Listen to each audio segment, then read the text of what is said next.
Welcome to the HR Hot Seat, where we get real about people's problems that keep leaders up at night. I'm your host, Lisa To from Talent Harbor, and today I'm joined by Cecilia Ma, Training and Development Officer at Global University Systems. Cecilia is a seasoned HR learning and development professional with more than 10 years of experience, an instructional designer, trainer, certified organizational coach, and facilitator. She has contributed her expertise across a range of industries, including real estate and development, financial services, and higher education. She brings a strong track record in designing inclusive learning programs and leveraging learning technologies to strengthen employee performance and drive organizational effectiveness. A collaborative partner, Cecilia is dedicated to advancing equity and inclusion, elevating employee engagement, and aligning learning initiatives with strategic organizational skills. Fun fact, Cecilia is currently completing her Human Resources Management certificate and also pursuing the CPHR designation. Welcome to the HR Hot Seat podcast, Cecilia. Thanks for having me, Lisa. I'm so excited to be here today. Awesome. All right, so let's go ahead and get started. Why don't we start at the beginning? So what pulled you into HR? Like, did you choose HR or did HR choose you? I would say HR definitely found me. So a little bit of my background. I actually initially I got my undergrad in Bachelor of Education at UBC. So I was actually meant to become a elementary school teacher. Did my full practicum.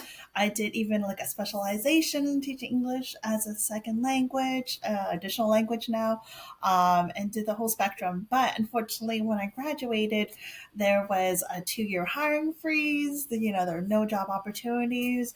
I still had bills to pay. So, I just kind of went and got a job. And so my first corporate job was with a real estate and local development company as well, too. Um, and they were well aware of my education background. And one of the things I actually started implementing, and I just kind of did all by myself, was implement like a training and onboarding program, which they never had in place. So the company quickly recognized what I was doing. They saw, how effective it was in terms of, onboarding people, getting people trained up quickly. Also, the fact that we were now had a high standard that we were maintaining instead of, different people doing this, another team was doing this as well too. So they actually created a position for me in the HR team at the head office as a training specialist, because just to recognize my efforts and all the things I was doing, kind of just what, because I just thought, there was a need to do it. So basically, since then, I've been starting my journey in HR. So definitely HR chose me. I never thought of going to HR, but honestly, the skill sets are really transferable from my Bachelor of Education. It's just that instead of little children, you got to think about, how to, learn adult learning, which I've taken some other courses for. So yeah, you never know where life takes you. Awesome. Oh, that's so amazing. So what's one outdated hiring best practice that companies should ditch, and what's a smarter way? So, I mean, I think all companies, and especially now in BC, and I know with Ontario as well too, they're now kind of ditching certain things. But I think one of the great best practices that companies are now doing, which is required by law, is the Pay Transparency Act. So I know for BC, it's now kind of in the middle of effect, depending on how large your organization is. It'll be fully in effect by next year for the smaller companies as well too. But I personally think I know it's a great best practice for hiring, just because it represents a really positive step forward in terms of being a company's being upfront in terms of, hey, this is kind of skill set that we're looking for. This is also the salary range that we're willing to that is allocated in our budget as well too. And I think being upfront with the compensation as well as the skill level set, in terms of the job description as well too, it allows candidates to really come to the table and go like, is this really the job for me, and not waste employees time, and vice versa as well too. So I feel like the increased transparency really reduces the waste time for both sides, for the employee and the employers. by clarifying expectations early in the process. Because as HR professionals, there's nothing worse than we've gone through this whole recruiting process. We've got this really great candidate that we can't wait to onboard. And what happens in the final stages is we weren't clear enough. We didn't, in terms of expectations, in terms of, salary expectations, whether it's a remote, hybrid, or on site. And then we lose that great candidate and we have to sometimes go back to the drawing board as well too. So ultimately, I think things like the Pay Transparency Act is a great step forward, and I think a great new best practice that HR is adopting. Yeah. Oh, that's amazing. And with more transparency, it creates more alignment for everyone to move forward together. So it's beneficial for Absolutely. everyone. Yeah. Absolutely. And I think the more upfront that we can be, I'm not saying that we, tell everything, on the table, but I think it just, it just makes it a lot process a lot easier for both parties involved, for sure. Yeah, definitely. Awesome. What would you say is the most important leadership trait companies should be developing right now? Um, I think one of the greatest traits, and we've been hearing about it a lot in HR, I think for the last several years, I think it's empathy. Too often I feel like a lot of, depending on the different types of organizations, individuals get moved into manager roles because of their subject matter expertise. So they were able to do their job well, and they come to a certain point and they get promoted just to a manager, and now they become people managers, right? But a lot of them don't always have people manager skills, or maybe leadership skills as well too, but they're great subject matter experts. So as a result, a lot of organizations tend to end up with leaders who know how to do the work, know about the company processes and the histories in and out, but they struggle to motivate, support, and communicate effectively with their teams, and maybe cross functionally with other teams as well too. So I think if we all develop skills like empathy, whether you're in a leadership role, or upcoming in a leadership role as well too, it really helps with all levels of leadership, because companies can help leaders better understand the needs, perspectives, strengths, and limitations of both the people and the organization. Studies have shown that empathetic leaders create environments where employees feel a lot more seen, supportive, and empowered, which ultimately drives performance, engagement as well too, and a lot healthier organizational culture overall. I love that, Cecilia. Oh, that's amazing. Well, it's one underrated thing that you would say that leaders can do to keep their best people engaged and loyal. I guess that goes hand in hand with the previous question, too. Yeah, I think again, taking a proactive approach as a leader with open communication, I think role modeling, have to be empathetic, and also have to be honest, open communications. One of the things that I think is also a great impact, both myself as a leader and as an employee, is, being honest about, hey, we're not all perfect. Hey, I actually made a mistake. I shared my mistake, what I learned from it, what are the process now I set in place to prevent this error from happening. And I think that's so great because, again, people can learn from my mistakes so they don't have to repeat it, and vice versa. And it builds a culture of trust and understanding, and that, hey, it's okay to make mistakes sometimes as long as we learn from it, and to actually be open to people about the mistakes that we make and to share it. I think just builds a more collaborative and trusting environment overall. Yeah, totally. Oh, I love that. If you had to give HR teams one tip to strengthen culture fast, what would that be? That's a that's a great question. From my years of experience, I think one of the most effective way to strengthen culture is to really ensure that our company's core values are aligned with our business goals as well as our HR day-to-day practices. What tends to happen sometimes is we have this company's a mission or core values, right? And we have these business goals that sometimes changes from year to year, or every quarter or whatnot as well too, or maybe shifts in terms of economic conditions. And I find that when our day-to-day HR practices doesn't align with the company's core values and business goals, employees don't experience our culture in a consistent, meaningful way. They may only hear about it or maybe semi experience the company's culture during like kind of like occasional events like annual town hall meetings and whatnot, but that's about it. So, when we don't have consistency across the board and we don't have alignment with business schools, our core values and our day-to-day practices, what happens is we don't allow employees to actually live the experience. You hear about it, but you don't really live the experiences. So when daily practices don't align, the communication becomes inconsistent.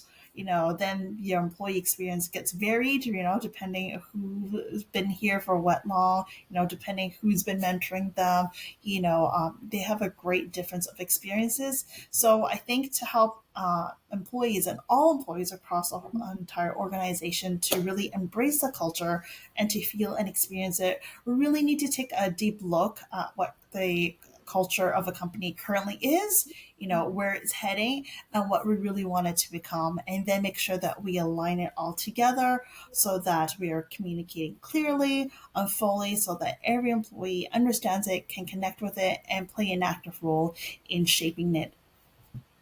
Yeah, totally. And culture is so important, especially in today's world. Like people want to be a part of something bigger, and they want to be heard, and they want to be valued. And so, just ensuring that consistency is so important. And once you're able to do it right, it just creates such a huge impact. Absolutely. And, I think a lot of for folks' experiences, they hear about the company culture or the values, during the interview process and during the onboarding process. But then after a while, they're like, hey, I haven't heard about it, or I don't see how the company culture, connects with the work I'm doing, or, Hmm. what our quarterly goals are, or my team's, annual goals are. And when that there is that disconnect, Hmm. I'm especially for us at HR professionals, we're not, our day-to-day practices are also in disconnect as well too. Then people go like, okay, we hear about this company culture, we hear what our values are, but we don't really see, experience it, and live it. So Hmm. is it really part of our culture, right? And kind Yeah. of begs the question, what is really the company's culture then? Yeah, yeah. So important. That's a huge one. That is. Now, on the other side of that, letting go of people is never easy. So, what's one thing that leaders often get wrong, especially when it comes to exits? And how do you think they should be handling it instead?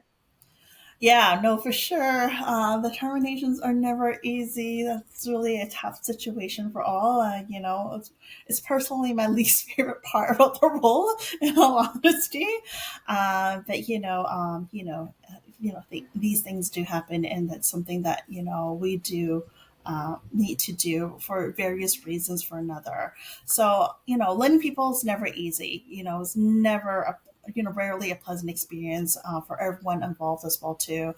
And again, based on what I've experienced and what I hear people talk about, a lot of leaders tend to cope by delaying making the decision, or they rely on in HR to handle that exit conversation for them, and not be a part of it, or perhaps they don't play an active part in that conversation. However, I encourage leaders to view terminations and offboarding as essential parts of the employee life cycle. So whether an employee is leaving as voluntarily or involuntarily, just as we are excited to onboard them and have them as part of the team, we need to see offboarding as part of that life cycle that's necessary, and that we should make it as positive as possible, just like we were excited to onboard them at the beginning as well too. I think by applying that mindset for leaders, we make sure that employees' journey with the organization is as positive as possible from start, middle, and finish. Because you never know if someone is ever going to come back to the organization in a different capacity, or perhaps we work with them, in a different way, or in different capacity in the future as well too. And of course, we always want to protect, the organization's reputation, the image as well too. So again, one of the things as an HR professional that I always advocate, for leaders and managers is, instead of focusing on their own discomfort, we should prioritize the difficult moment as respectful and positive as as possible for the employee, put ourselves in their shoes. Again, the whole empathy, why it's so important for leaders to have this skill set. So again, we can't always control who leaves the company, right? But what we can control is how we show up to these conversations, and then the lasting impression that we provide the employee in their final days and hours. So, that's one of the things I hugely advocate. Try to make it show up for the employee. It's not just about us. Yeah, yeah. That was so well said, Cecilia. I think, yeah, it's so important to treat people just as well on the way in as on the way out. And for those Mhm. reasons that you mentioned, um, yeah, like just making sure that you're showing up for them, but also if it is about the HR teams as well, because you're going through a lot and it's uncomfortable situations. But yeah, showing up for them is important, making sure that they feel and they're treated properly as they're exiting the organization is definitely important. Absolutely. Yeah. All right. AI. This is a very hot topic in today's world right now. It is everywhere. And so, how do you see HR changing in the next 3 years? Yeah, for sure. I mean, AI has been around for, quite honestly, a long time. I think it's just the rapid in terms of technology, the adaptation, and how quickly AI is learning. That's where we're seeing a lot more, and what we've been talking a lot more about. Quite frankly, next 3 years, I think see HR evolving through the increased use of AI, and I think that can be probably true for any role in any organization, right? And where I see primarily AI changing HR's role and how HR shows up is primarily automating inefficient systems and processes that we currently have in place, right? So instead of the manual spreadsheets that, we might be tracking information of people's days off, or, our payroll systems, or maybe, the fact that we get bogged down as HR professionals about, benefits related questions, your professional development questions. How can I access training, learning, development resources as well too?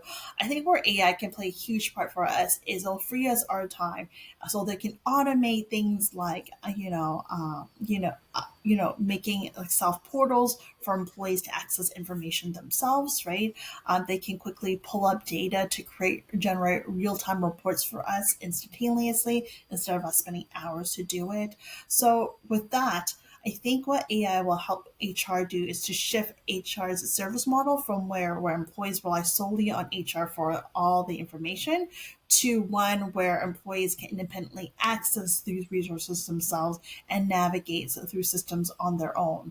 So by reducing the time that HR currently is spending on tedious and repetitive and manual tasks, what it will do is it'll let us free up our time to focus on a work that requires the human aspect, right? So things as aligning people strategies with business goals, and then again with AI supporting the operational side, which is sometimes quite manually labor intensive. Mhm. HR can strengthen our role as strategic business partners and focus on better supporting the organizational priorities, culture, and the people within itself that, quite frankly, AI can't quite replace. Yeah. And the human aspect is where when you have that capacity now to kind of hone in, that is where like the true benefits, you're able to bring that value to the people, right? Because then now the tedious Yeah. things are taken off of your plate and it makes it more accessible to them and they can access the information at any given time. And overall, it's just more effective and efficient. For sure. And now Yeah. that we're juggling with, more different generational age groups as well too, Mhm. that AI technology is what a lot of our younger, larger workforce, which is now starting to become more the majority of our workforce, right, in terms of numbers, that helps them with their learning and professional development as well too, because that's what they expect. They want that on demand, the fingerprints, apps on their phones, right? Whenever it is Yeah. that they need it or want it, right? Yeah. But as well too, again, a lot more organizations are rebranding, the the HR team instead of HR team. It's now the people and culture team, right? And I think this AI influences, is shifting again, that shift of HR is no longer just a resource role. Like, oh, you need this, here's a form, fill it out, and then we'll manually process it for you. We're shifting from that to now a strategic business partner. So we're Mm, focusing on our people and its culture and aligning those strategic business goals with our day-to-day practices and our people strategy as well too, and making sure that we're clearly defining what our culture is and cultivating that culture experience. So mm, yeah, I think AI is going to play a huge role, for a lot of those HR professionals who are still have a lot of like manual work. I think they're going to see and feel the biggest difference when AI is going to be coming in to help replace that. But again, this is when I think HR will definitely need to kind of step up in its role as strategic business partners and really, and show how we can add value. And we've been able to do it for a long time, but, people still get that, you know, um, archaic identity of HR is like, oh, they're just here to kind of push papers, right? And I mean, certain aspects of our role still are, but I think AI is going to quickly transform that for sure. yes. Amazing. All right, so those were the core questions. We're going to now move into what's called the lightning round. All right. So we're just going to ask some quick and fun questions. Okay, let's go. So the first one here is, if HR had a billboard, what would yours say? Oh, I would say, especially since I'm a learning and development professional, my billboard will probably likely say empowering people to do their best work. That would be my little slogan Oh, line. oh, that's awesome. One HR buzzword that you'd love to ban forever. Oh man, there's so many. There's so many, Lisa. I think my biggest HR buzzword, that's my biggest pet peeve, is synergy. Like, we use it all the time, and I just feel like it's one of those terms that is so vague and it feels very cold and corporate. And it's a buzzword that really shuts down open communication because, like, what does it really mean? It's like Hmm. our energy or synergy, or we're not in synergy. I'm like, okay, it just means we're not in alignment, right? We're in disagreement. Like, I don't understand why we need this buzzword. So that's one of the buzzwords I would love to be banned or erased from the memories forever. Um, Another one of the buzzwords, and I don't even know what buzzwords. I think it's corporate speak too. That I also personally dislike is circle back. Oh, let's circle back on that, right?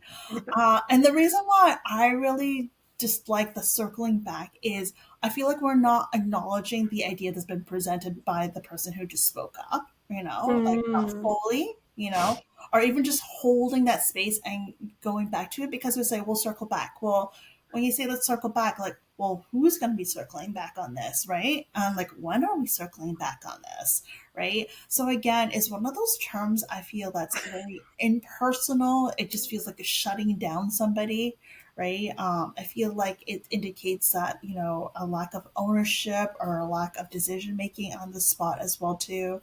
And again, very vague. So Mm. again, another buzzword or corporate speak that really shuts down open communication and also shuts down honest feedback. Mm. So synergize and circle back. Those Yeah, two. yeah, those are the two for sure. Okay. Probably a lot more. Hire hire fast or hire slow? I would say higher at a steady pace. Right in the middle? Yeah, obviously everyone wants to go higher fast, but obviously with that, it's problematic because your biases. You're sometimes you cut corners, but you don't want to hire slow because you're losing out on great talent. So, I would say steady pace, and it really depends on the role and what it is that the business priority is, right? Good, good. Culture fit or culture add? I would say culture ad. I think that's more the newer term, and I think the reason why it's culture ad is we are, again, the whole diversity, equity, and inclusion aspect. Instead of looking for people and only seeking people which includes a lot of biases that that look or feel or work like us or has the exact same skill set as us. We want a culture add. We want somebody with different experiences, different skill sets, different perspectives, so that it could continue to motivate teams to be more creative. To Mhm. think outside the box as well too. Yeah, to shake things up. And I know that can be quite unsettling for a lot of people. Change is never easy. Mhm. I think you always want culture added because, again, what we were talking about earlier, Lisa, culture is ever evolving, right? And we Yeah. want our employees to, actively participate in it. But we're always looking for people who fit in or just the exact same as us. We're never really going to change, right? And Mhm. innovation is not going to happen. Creativity is going to lack. So, and that's never a good recipe for success. Very true and very valid. You want people who can join to stretch us and to add to Mm. the existing skill sets, which is Yeah, always good. Yeah. absolutely. Remote or in office? Okay, and I know not everyone's going to agree with this, but my personal opinion is I personally love remote, but I think the great middle is probably hybrid. I think hybrids are great balance because then it allows people to meet up with their teams in person, to kind of help develop those relationships more. We get to pick up more communication verbal cues that we miss virtually. So yes, we get some body language with the eye contact, the hand gestures, right? Whatnot. But it is an entirely different experience in person. So, but do we have to do it 4 days a week, 2 days a week? Once a week. I don't think there's a secret number. In all honesty, I personally believe that, if we have hybrid work, which works best for me personally, is you should go in when you need to. But if you don't need to go in, having that flexibility to work from home, I think it's a godsend. And personally, for me, I feel like my productivity is so much higher at home versus in office. I also feel like the collaboration doesn't suffer when we have that balance of sometimes in person but also virtually as well too. But again, I think sometimes forcing people to come into the office just for the sake of going it doesn't always actually increase communication or productivity, because people will just in their own little corner do their own thing, right? There's no Mm. real reason to, and they're not really connected and they're just being forced to. But going in and letting it happen organically, but maybe just having some loose boundaries of like, hey, we got to meet in person at least once monthly or quarterly. I think it sets some parameters. And and I've seen in the organizations I work for where people would still go in, they will create their own schedule and it works well for the team and they constantly adjust to it. But the mandated sometimes, and again, there might be a business need for it. I personally feel it doesn't always work well. And I personally love remote and hybrid working. I don't know if I could ever go back to 5 days in the office again, just because of the loss of productivity. Mm. Awesome. All right. And the last one is if you could give your younger self one piece of advice, what would it be? Ooh, oh, geez. I mean, I don't know if it's just in my younger age or self per se, but I think as a young professional, no matter which field that you're in, a lot of people tend to like compare yourself to others, right? Like, oh my gosh, they already have the master's. I only have my bachelor's, right? Or, oh my gosh, they already have this job title. I'm not there yet, right? So one of my pieces of advice for my younger self, and anybody else, is focus on yourself, focus on what your goals are, what your needs are, what works best for you, and try to shut down the noise and the comparison, whether it's from social media, and maybe it's on other things as well too, because when you stick to your own goals and your own timelines, ultimately it's your life and it's your journey, and there should be no comparison, because what works best for one person is not always going to work well for somebody else, right? So I would say stick to yourself, stick to your guns, and what is it that works best for you, and go from there instead of always doing the cold comparison. Another probably piece of advice I would love to probably tell myself is, like, hey, build up that self confidence, and when you have a voice, an opinion, voice it, and stand by them instead of just naively just going with what people say just because maybe they have more experience and whatnot. We all have our own voice. We all have some skills and expertise well within our own right, and we should voice them because again, it leads to more of that diverse opinion and diverse perspective in terms of innovation and creativity within a team. All right. Wow, Cecilia, some amazing insights today. That's today HR Hot Seat. Huge thanks to Cecilia for joining us and sharing so many valuable, wise insights within HR.